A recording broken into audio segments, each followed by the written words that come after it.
स्वागत है आप सभी का इस चैनल पर। स्टूडेंट, आज के इस वीडियो के अंदर हम प्लांट लाइफ साइकिल और प्लांट की लाइफ साइकिल के अंदर अल्टरनेशन ऑफ जनरेशन के बारे में पढ़ेंगे।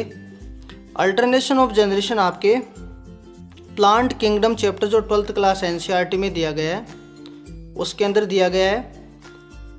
अल्टरनेशन ऑफ जनरेशन के अंदर प्लांट की लाइफ के अंदर तीन अलग अलग तरीके की जनरेशन होती हैं, तीन अलग अलग तरीके की पीढ़ियाँ होती हैं। इसके अंदर एक का नाम होता है हैप्लॉन्टिक, एक का नाम होता है डिप्लॉन्टिक, एक का नाम होता है हैप्लोडिप्लॉन्टिक। इस वीडियो के आगे के पोर्शन के अंदर हम तीनों जनरेशन के बारे में पढ़ेंगे, लेकिन पहले इस पूरे टॉपिक का बैकग्राउंड प्रिपेयर करते हैं ताकि आपको आगे इन जनरेशन को समझने में बहुत ज़्यादा सुविधा रहे। सबसे पहले हम देखते हैं ये वाला टर्म दो चीज़ों से मिलकर बना है। पहला अल्टरनेशन और दूसरा है जनरेशन। अल्टरनेट या अल्टरनेशन का मतलब आप सिंपल जानते हो, जैसे एक है उसके बाद में मैंने लिख दिया दो, उसके बाद में वापस लिख दिया एक, उसके बाद में लिख दिया दो। आप इसमें इजीली बता सकते हो कि एक दो के बाद में वापस आ रहा है तो एक का अल्टरनेशन हो रहा है किसके बाद में, दो के बाद में। उसी तरीके से बता सकते हो कि दो का अल्टरनेशन हो रहा है वापस किसके बाद में, एक के बाद में। ठीक है। अब दूसरी जो टर्म है उसकी हम बात करते हैं जनरेशन की। तो प्लांट के अंदर जो जनरेशन होती है वो दो टाइप की होती है। प्लांट के अंदर जनरेशन, एक जो जनरेशन होती है उसको हम बोलते हैं प्लांट के अंदर गैमेटोफाइट, एक तो जनरेशन हो गई गैमेटोफाइट, और दूसरी जो जनरेशन होती है उसको हम बोलते हैं प्लांट के अंदर स्पोरोफाइट। स्पोरोफाइट, ये दो जनरेशन हो गई। पहले का नाम हो गया गैमेटोफाइट और दूसरे का नाम हो गया स्पोरोफाइट। सिंपल सा आपको इतना सा याद रखना है कि गैमेटोफाइट जो जनरेशन है अगर वो एज ए प्लांट बॉडी रहती है, प्लांट बॉडी का मतलब पूरा का पूरा जो प्लांट का शरीर है या प्लांट की जो बॉडी है वो अगर गैमेटोफाइट से रिप्रेजेंट की जाती है तो वो प्लांट बॉडी रिप्रेजेंट होगी हैप्लॉइड कंडीशन से। कौन सी कंडीशन से होगी, हैप्लॉइड कंडीशन से। और अगर वो रिप्रेजेंट होगी स्पोरोफाइट से तो हम उसको कौन सी कंडीशन बोलेंगे, डिप्लॉइड कंडीशन। ठीक है। अभी एक पॉइंट इसके अंदर पहले और इंक्लूड कर दूं मैं। प्लांट किंगडम के क्लासिफिकेशन के अंदर एक पॉइंट आता है जिसके अंदर इस अर्थ के ऊपर जितने भी प्लांट हैं उनको हम जब इवोल्यूशन के बेसिस पे क्लासीफाई करते हैं तो सबसे पहले आए थे एल्गी, उसके बाद में आए थे ब्रायोफाइट्स, उसके बाद में टेरिडोफाइट्स, उसके बाद में जिम्नोस्पर्म और उसके बाद में एंजियोस्पर्म। इन सभी के अंदर सबसे पहले जो एल्गी आए थे उनकी जो प्लांट बॉडी थी वो कैसी थी, गैमेटोफाइट। ब्रायोफाइट्स थे, उनकी प्लांट बॉडी क्या थी, गैमेटोफाइट। बाकी बचे जो तीन थे टेरिडोफाइट, जिम्नोस्पर्म और एंजियोस्पर्म, तीनों की जो मेन प्लांट बॉडी थी वो कैसी थी, मेन प्लांट बॉडी थी स्पोरोफाइट। ठीक है। तो ये बेसिक डिफरेंस है जो आपको आगे जब हम हैप्लॉन्टिक, डिप्लॉन्टिक और हैप्लोडिप्लॉन्टिक पढ़ेंगे तो बहुत इजीली समझ में आएगा। अब हम एक एक पॉइंट के बारे में देखते हैं। यहाँ मैंने लिखा हैप्लॉइड। हैप्लॉइड का मतलब क्या हुआ कि इस जनरेशन के अंदर कौन सी कंडीशन है, एन की, और इसके अंदर कंडीशन कौन सी है, 2n की। हैप्लॉइड का मतलब हो गया इसकी प्लॉइडी के अंदर 1 सेट ऑफ क्रोमोसोम है और इसकी प्लॉइडी के अंदर क्या है, 2 सेट्स ऑफ क्रोमोसोम। इसके अंदर मैंने बता दिया 1 सेट ऑफ क्रोमोसोम, ये हैप्लॉइड है, और ये क्या हो गया 2 सेट्स ऑफ क्रोमोसोम, ये हो गया डिप्लॉइड। अभी देखो अगर एक प्लांट की प्लांट बॉडी गैमेटोफाइट है तो इसका मतलब वो क्या प्रोड्यूस करेगी, गैमेट प्रोड्यूस करेगी। क्या प्रोड्यूस करेगी, गैमेट्स प्रोड्यूस करेगी। और अगर उसकी प्लांट बॉडी स्पोरोफाइट है तो वो क्या प्रोड्यूस करेगी, स्पोर्स। ठीक है। चूँकि ये प्लांट बॉडी डिप्लॉइड है तो जब ये स्पोर प्रोड्यूस करती है तो स्पोर कैसे होते हैं, ऑब्वियसली कैसे होते हैं, हैप्लॉइड। ठीक है। तो जब हैप्लॉइड बन रहा है, यहाँ से डिप्लॉइड से हैप्लॉइड बन रहा है, तो ऑब्वियसली कौन सा डिवीजन होगा, यहाँ पर डिवीजन होगा मियोसिस। ये डिवीजन हो गया मियोसिस। ठीक है।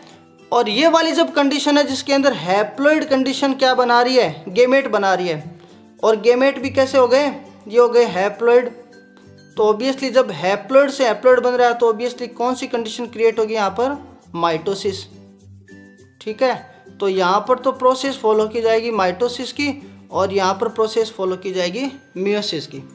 ठीक है, तो अभी इसकी अल्टरनेशन ऑफ जनरेशन की डेफिनेशन क्या हुई कि जब गेमेटोफाइट स्पोरोफाइट से अल्टरनेट हो रही है और स्पोरोफाइट किससे अल्टरनेट हो रही है, गेमेटोफाइट से। मतलब गेमेटोफाइट के बाद में आ रही है स्पोरोफाइट, और स्पोरोफाइट के बाद में वापस से गेमेटोफाइट, गेमेटोफाइट के बाद में वापस स्पोरोफाइट। इस तरीके से जब अल्टरनेशन चलता है इन जनरेशन का तो हम कौन सी टर्म काम में लेते हैं, अल्टरनेशन ऑफ ये जनरेशन। ठीक है, ये हो गया अल्टरनेशन ऑफ जनरेशन। एक हम टर्म और काम में ले सकते हैं, जब डिप्लॉयड को हैप्लॉइड रिप्लेस करें, हैप्लॉइड को वापस डिप्लॉयड रिप्लेस करें, इस तरीके की जनरेशन को हम क्या बोलते हैं, अल्टरनेशन ऑफ जनरेशन। अब सिंपली हम एक एग्जाम्पल लें कि एल्गी और जो ब्रायोफाइट्स हैं उनके अंदर जो मेन प्लांट बॉडी क्या है, गेमेटोफाइट। इसका मतलब क्या हुआ कि उसकी पूरी की पूरी जो पादपकाय है या पूरी प्लांट बॉडी है वो कौन सी कंडीशन से रिप्रेजेंट होगी, हैप्लॉइड से। वो पहले क्या प्रोड्यूस करेगी, गेमेट। गेमेट फ्यूज करके क्या बनाएंगे, स्पोरोफाइट। स्पोरोफाइट के अंदर डिप्लॉयड कंडीशन है, वापस से स्पोर बनेंगे और फिर वापस से कौन सी कंडीशन आ जाएगी, गेमेटोफाइट। अब इसको थोड़ा सा और इलाबोरेट करते हैं। अल्टरनेशन ऑफ जनरेशन को हम 3 तरीके से क्लासीफाई कर सकते हैं। पहला जो टाइप है इसके अंदर, जिसको हम क्या बोलते हैं, हैप्लॉन्टिक। पहले का टाइप हो गया haplontic alternation of generation. Haplontic alternation of generation किसके अंदर है, ये सबसे सिंपल है। अभी मैंने आपको बताया कि शुरुआत के अंदर हैप्लॉन्टिक है, इसका मतलब क्या हुआ, देखो ये हैप्लॉइड आ रहा है, इसका मतलब मेन प्लांट बॉडी क्या हो गई, गेमेटोफाइट। प्रेजेंट किसके अंदर है, मोस्टली किसके अंदर हो गया, एल्गी के अंदर। अभी देखो, तो जब ये एल्गी के अंदर है हैप्लॉन्टिक कंडीशन, हैप्लॉन्टिक यहाँ पर क्यों बोला, क्योंकि मेन प्लांट बॉडी आ रही है haploid. Main plant body haploid होने का मतलब सिंपल आपको याद रखना है, ये गेमेटोफाइट को रिप्रेजेंट करती है। जब ये हैप्लॉन्टिक कंडीशन है तो हम बताएंगे किसके अंदर होगी, एल्गी के अंदर। आपके एनसीईआरटी के अंदर 3 एल्गी दिए गए हैं, एक दिया गया वोल्वॉक्स, एक दिया गया इसके अंदर स्पाइरोगायरा, और एक दिया क्लेमाइडोमोनास।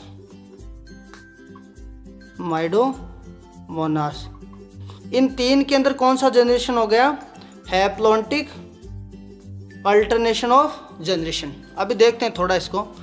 हैप्लॉन्टिक अल्टरनेशन जनरेशन का मतलब इसकी मेन प्लांट बॉडी क्या हो गई, देखो सिंपल सा, ये हो गई गेमेटोफाइट। क्या हो गई, गेमेटोफाइट। आपने गेमेटोफाइट प्लांट बॉडी को क्या बोला था, हैप्लॉइड। ठीक है, जो मैंने अभी बताया आपको। अब इसके अंदर क्या होगा, कौन सी प्रोसेस होगी, मैंने बताया था हैप्लॉन्टिक है, गेमेटोफाइट है, तो क्या प्रोड्यूस करेगी, माइटोसिस से गेमेट प्रोड्यूस करेगी। तो गेमेट प्रोड्यूस करने की प्रोसेस को हम क्या बोलते हैं, गेमेटोजेनेसिस। कौन सी कंडीशन आ गई, गेमेटोजेनेसिस।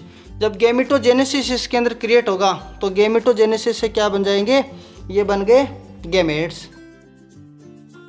ये बन गए गेमेट्स। ये गेमेट्स क्या होंगे, मेल गेमेट बनेंगे, फीमेल गेमेट बनेंगे, दोनों के दोनों गेमेट होंगे। वो कौन से होंगे, हैप्लॉइड ऑब्वियसली। जब 2 गेमेट जुड़ेंगे, मेल गेमेट और फीमेल गेमेट, तो हम उसको क्या बोलते हैं, सिनगेमी। सिन का मतलब होता है टुगेदर, गेमी का मतलब क्या हो गया, गेमेट्स। तो गेमेट्स के फ्यूजन को हम क्या बोलते हैं, सिनगेमी। जब दोनों जुड़ जाएंगे तो क्या बन जाएगा, जाइगोट। जब हैप्लॉइड जुड़ेंगे तो कौन सी कंडीशन आ गई, ये आ गई डिप्लॉइड। ठीक है, अब सिर्फ एल्गी के अंदर ही क्या होता है कि जाइगोट के अंदर क्या होता है, मियोसिस होता है। ये सबसे इंपॉर्टेंट पॉइंट है जो बहुत सारी एग्जाम्स में पूछा जाता है। जब हैप्लॉन्टिक हम अल्टरनेशन ऑफ जनरेशन की बात करते हैं तो जाइगोट के अंदर क्या रहता है, मियोसिस होता है। अदरवाइज जाइगोट के अंदर क्या होता है, मियोसिस नहीं होता है। तो यहाँ पर जाइगोट रिप्रेजेंट करा किसको, स्पोरोफाइट को, क्योंकि मैंने आपको स्टार्टिंग में बताया था, देखो कि स्पोरोफाइट कौन सी जनरेशन को रिप्रेजेंट करता है, डिप्लॉइड को। तो ये डिप्लॉइड है, इससे मियोसिस हुआ, मियोसिस होने से वापस से कौन सी कंडीशन आएगी, हैप्लॉइड। बनेंगे क्या? ऑब्वियसली स्पोर, स्पोरोफाइट है, स्पोरोफाइट है, मियोसिस हुआ तो क्या बन गए? स्पोर। जो स्टार्टिंग में बताया था कि स्पोरोफाइट से स्पोर, गेमेटोफाइट से गेमेट्स। अब ये स्पोर वापस से क्या होंगे? जर्मिनेट होंगे और क्या बना देंगे? गेमेटोफाइट। ठीक है, तो अपन ने स्टार्ट कहाँ से किया था इसको? गेमेटोफाइट से, और फिर बना अपने पास एक छोटी सी फॉर्म स्पोरोफाइट की, जाइगोट, और फिर वापस से क्या बन गया? गेमेटोफाइट। इस तरीके से गेमेटोफाइट, स्पोरोफाइट, स्पोरोफाइट से वापस से गेमेटोफाइट, इसको बोलते हैं haplontic alternation of generation. Haplontic अपन ने क्यों बोला? क्योंकि इसके अंदर गेमेटोफाइट के ऊपर डिपेंड है स्पोरोफाइट। ठीक है, स्पोरोफाइट किसके ऊपर डिपेंड है? गेमेटोफाइट के ऊपर। और गेमेटोफाइट प्राइमरी प्लांट बॉडी है जिसको हम डायरेक्ट ऑब्जर्व करते हैं, देखने पर पता चलता है। तो मेन प्लांट बॉडी इसकी गेमेटोफाइट है, इसलिए अपन ने इसको क्या बोल दिया? Haplontic alternation of generation. अब दूसरा टाइप देखते हैं इसके अंदर हम। दूसरा टाइप है इसके अंदर जिसको हम बोलते हैं डिप्लॉन्टिक अल्टरनेशन ऑफ जनरेशन। दूसरा टाइप है डिप्लॉन्टिक अल्टरनेशन ऑफ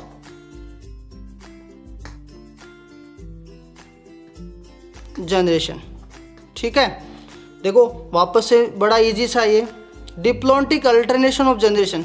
जैसा मैंने आपको बताया, डिप्लॉन्टिक का मतलब ऑब्वियसली इन तीनों में से क्या होना है? एक होना है। इन तीनों में से एक होने का मतलब, क्योंकि डिप्लॉन्टिक आ रहा है, इसका मतलब मेन प्लांट बॉडी क्या होगी? डिप्लॉइड। डिप्लॉइड होने का मतलब प्लांट बॉडी क्या हो गई? स्पोरोफाइट हो गई। तो बिना सोचे आपको यहाँ पर क्या लिख देना? डिप्लॉन्टिक का मतलब आपको स्टार्ट कहाँ से करना है? स्पोरोफाइट से। बड़ा सिंपल है ये। स्पोरोफाइट का मतलब क्या हो गया? मेन प्लांट बॉडी हो गई इसकी ये डिप्लॉइड। ठीक है, मेन प्लांट बॉडी हो गई, प्लांट बॉडी हो गई ये डिप्लॉइड। तो एग्जाम्पल क्या लिखोगे आप इसका? एग्जाम्पल लिख दोगे, एक तो आपने लिख दिया जिम्नोस्पर्म, और ये क्या लिख दिया? एंजियोस्पर्म। जिम्नोस्पर्म और क्या लिख दिया? एंजियोस्पर्म। ठीक है, अब देखो, जैसा एक प्लांट आप देखते हो, मान लो बरगद का प्लांट है, तो उस प्लांट के जो देखने पर आपको स्टेम दिखता है, उसका रूट दिखता है, आपको उसकी ब्रांच दिखती है, इवन फ्लावर दिखता है, तो आप उन सभी को क्या बोलोगे? वो इसकी कौन सी बॉडी है? स्पोरोफाइट। उसके अंदर क्या बनेंगे? फ्लावर बनता है। आपने सेकंड चैप्टर में देखा होगा 12th क्लास के अंदर। तो सेक्सुअल रिप्रोडक्शन इन प्लांट्स के अंदर देखा कि एंथर बनता है, एंथर के अंदर फिर माइक्रोस्पोरेंजियम बनता है, उस माइक्रोस्पोरेंजियम के अंदर जर्म सेल बनती हैं जिनको माइक्रोस्पोर मदर सेल बोलते हैं। माइक्रोस्पोर मदर सेल से क्या बनता है? माइक्रोस्पोर। क्या बना? स्पोर बन गया ना। तो माइक्रोस्पोर मदर सेल से बन गया माइक्रोस्पोर, वो भी एक स्पोर ही है। तो स्पोरोफाइट से सबसे पहले क्या बनेगा? कौन सी प्रोसेस होगी? वापस से प्रोसेस होगी जिससे बनेगा गेमेटोजेनेसिस। गेमेटोजेनेसिस से बन गए, यहाँ पर बन गए स्पोर, ये बन गए स्पोर। एक माइक्रोस्पोर बन गया और एक मेगा स्पोर बन गया। ठीक है, थोड़ा सा अगर इसको और ज़्यादा बताऊँ, ये मैंने लिख दिया माइक्रोस्पोर और ये हो गया मेगा स्पोर। फिर आपने ऐसा देखा होगा कि माइक्रोस्पोर को आपने बोला था पोलन ग्रेन, और जो मेगा स्पोर था उसने आगे चलकर क्या बना लिया? ये मेगा स्पोर आगे चलकर ये किसके अंदर बन गया? एम्ब्रियो सेक के अंदर। ठीक है, ये उस चैप्टर से रिलेटेड हो गया, इसलिए थोड़ा सा यहाँ पर इसको फोकस नहीं करते हम। ठीक है, ये माइक्रोस्पोर से मियोसिस होने से क्या बन गया? यहाँ पर कौन सी प्रोसेस हुई? मियोसिस। जो मैं आपको शुरुआत में बता चुका हूँ कि स्पोरोफाइट से जब अपन को हैप्लॉइड बनाना है तो अपन को कौन सा डिवीज़न करना पड़ेगा? ये मियोसिस डिवीज़न करना पड़ेगा। अब ये क्या होंगे? ये गेमेट जो बने, इनके अंदर क्या होगा? फ्यूजन होगा, जिसको हम फर्टिलाइजेशन बोलते हैं। और कौन सी कंडीशन आ जाएगी? जाइगोट की। ठीक है, जाइगोट कैसे बनेगा? एक प्रोसेस होगी जिसको वापस से हम क्या बोलेंगे? इसको बोलेंगे वापस से सिनगेमी। सिनगेमी होने से क्या बन गया? ये क्या आ गया? जाइगोट। इस जाइगोट के अंदर वापस से एम्ब्रियो का डेवलपमेंट होगा। एम्ब्रियो के डेवलपमेंट होने से वापस से कौन सी फेज आ जाएगी? स्पोरोफाइट। ठीक है, तो माइक्रोस्पोर और ये जो मेगा स्पोर बना, ये दोनों किसको रिप्रेजेंट करते हैं? गेमेटोफाइट को। किसको रिप्रेजेंट करते हैं? गेमेटोफाइट को। समझ में आई ये बात? तो देखो पहले आया स्पोरोफाइट, उसके बाद में आ गया गेमेटोफाइट और वापस से क्या आ गया स्पोरोफाइट। तो स्पोरोफाइट मैन प्लांट बॉडी, फिर उसके ऊपर डिपेंड कौन सी हो गई गेमेटोफाइट। तो फ्लावर बिना प्लांट के सर्वाइव नहीं कर पाएगा, इसलिए आप बता सकते हो कि गेमेटोफाइट किसके ऊपर डिपेंड है, स्पोरोफाइट के ऊपर। ये सिंपल सा कौन सा टाइप हो गया, डिप्लॉन्टिक अल्टरनेशन ऑफ जनरेशन। अब हम नेक्स्ट देखते हैं इसके अंदर, जिसको बोलते हैं थर्ड वाला टाइप। थर्ड टाइप है हैप्लोडिप्लॉन्टिक टाइप। कौन सा टाइप है, हैप्लोडिप्लॉन्टिक टाइप। डिप्लॉन्टिक टाइप, ठीक है। तो हैप्लोडिप्लॉन्टिक टाइप सबसे पहले हम बात करेंगे किसकी, ब्रायोफाइट्स की, ठीक है। क्योंकि अपन ने अभी देखा था यहाँ पर, एक तो ब्रायोफाइट्स मैन प्लांट बॉडी उसकी क्या थी, गेमेटोफाइट। एक बच गया क्या, टेरिडोफाइट, जिसकी मैन प्लांट बॉडी क्या थी, स्पोरोफाइट। इसको देखते हैं सबसे पहले। अगर हम बात करते हैं सबसे पहले किसकी, ब्रायोफाइट्स की, तो ब्रायोफाइट्स के अंदर देखना आप शुरुआत से मैन प्लांट बॉडी क्या हो गई, डायरेक्ट पता चल रहा है, ये गेमेटोफाइट, ये क्या हो गई, गेमेटोफाइट, ठीक है। ये गेमेटोफाइट है तो ऑब्वियसली क्या होगी, हैप्लॉइड होगी। अब जब हैप्लॉइड मैन प्लांट बॉडी हो गई है, मैन प्लांट बॉडी, तो इससे क्या बन जाएंगे, इससे क्या बन जाएगा, इससे बन जाएगा मियोसिस प्रोसेस, सॉरी यहाँ पर होगा माइटोसिस, और ये प्रोसेस होगी गेमेटोजेनेसिस की, क्योंकि गेमेट्स बनेंगे, गेमेटोफाइट है, ये गेमेटोजेनेसिस की प्रोसेस होगी। इससे क्या बन जाएंगे, गेमेट्स बन जाएंगे, और गेमेट्स बनने से क्या हो जाएगा, कौन सी कंडीशन आ जाएगी, सिनगेमी की। सिनगेमी, गेमेट जब फ्यूज करेंगे तो अपन ने उसको क्या बोल दिया, सिनगेमी। गेमेट जब फ्यूज करेंगे तो क्या बन जाएगा, सिनगेमी वापस से जब होगा तो कौन सी प्रोसेस आ जाएगी, ये हो जाएगा जाइगोट। जाइगोट को अपन ने क्या बोल दिया, डिप्लॉइड। देखो डिप्लॉइड आते ही अपन कौन सी जनरेशन को रिप्रेजेंट कर देंगे, स्पोरोफाइट की, स्पोरोफाइट। इससे पहले एनसीईआरटी के आप चैप्टर में आपने पढ़ा होगा कि ब्रायोफाइट का जो स्पोरोफाइट होता है फुट सीटा कैप्सूल में डिफ्रेंशिएट होता है। तो आपने देखा होगा कि जो मैन प्लांट होता है उस प्लांट के अंदर ही क्या होता है, ऊपर डेवलप होता है एक तो कैप्सूल, और एक होता है फुट, और एक होता है सीटा। ये फुट होता है और ये मैन प्लांट बॉडी होगी, जिसको यहाँ से हम राइजोड बोलते हैं, ये प्लांट बॉडी होगी। ऐसा सिंपल सा एक डायग्राम आता है आपके अलग अलग ब्रायोफाइट्स के अंदर। अब ये जो स्पोरोफाइट है, ऑब्वियसली स्पोरोफाइट क्या प्रोड्यूस करेगा, स्पोर करेगा, और जब स्पोर बनेंगे तो मैंने बताया आपको स्पोरोफाइट से स्पोर बनाना, स्पोरोफाइट है क्या, डिप्लॉइड। डिप्लॉइड से आपको हैप्लॉइड बनाना है तो कौन सा डिवीजन करना पड़ेगा, आपको डिवीजन करना पड़ेगा मियोसिस, और ये स्पोर वापस से जर्मिनेट होकर क्या बना लेंगे, गेमेटोफाइट। तो हम इसमें देख के क्या बोलेंगे कि मैन प्लांट बॉडी तो है गेमेटोफाइट, लेकिन उसके ऊपर डिपेंड क्या है, स्पोरोफाइट। अब ये जो स्पोरोफाइट जो डिप्लॉइड है, इसके ऊपर कंप्लीटली और पार्शियली दोनों कंडीशन से डिपेंड हो सकता है। कंप्लीटली का मतलब सारा न्यूट्रिशन ये इससे ही ले रहा है, गेमेटोफाइट से। ये मैन गेमेटोफाइट था, स्पोरोफाइट ले रहा है। लेकिन कई बार क्या होता है कि स्पोरोफाइट फोटोसिंथेटिक हो जाता है, इसका मतलब उसके अंदर फोटोसिंथेटिक पिगमेंट आते हैं, इसलिए फूड तो बना सकता है, लेकिन न्यूट्रिएंट्स के लिए डिपेंड रहता है किसके ऊपर, गेमेटोफाइट्स के ऊपर।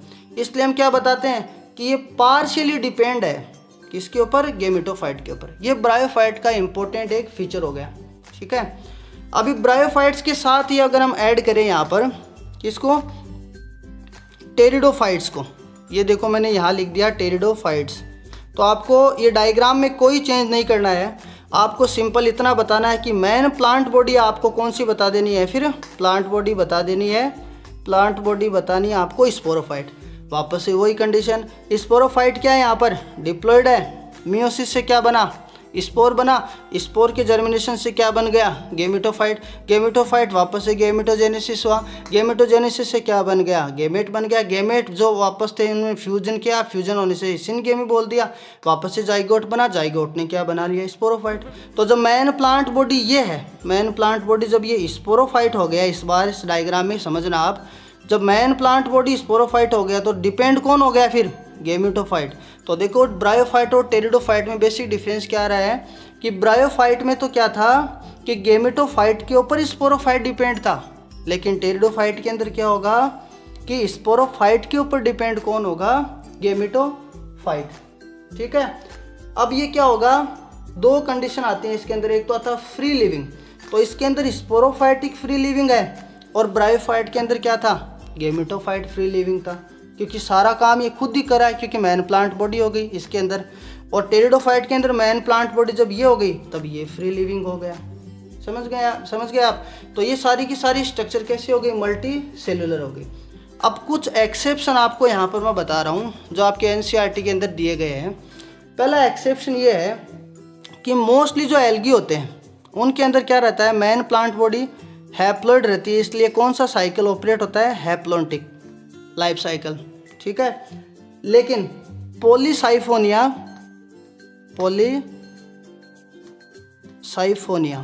केल्प, ये केल्प जो होते हैं वो फियोफाइसी के मेंबर है, और एक्टोकार्पस के अंदर ये तीन है, एक्टोकार्पस,